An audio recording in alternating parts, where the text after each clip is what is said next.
guys, bago po matapos yung labubu trend, mag-unbox po tayo ng isa pang labubu. Ito po yung mga nakuha natin dati.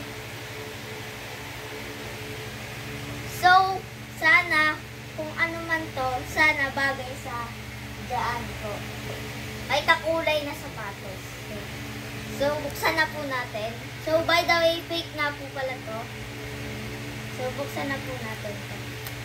Shoutout nga po pala kay Mami. Siya po nagbigay nito. Ito na po. Buksan na po natin.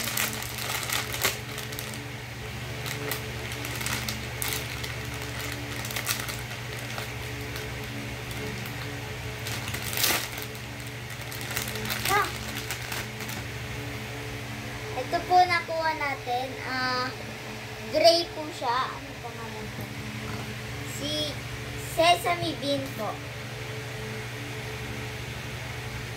Anong bagay na shoes dito? Guys. Ayun o, sa baba ni Travis. So, ilalagay po natin siya dito katabi ni Green Grape. So, thank you for watching po. Bye-bye!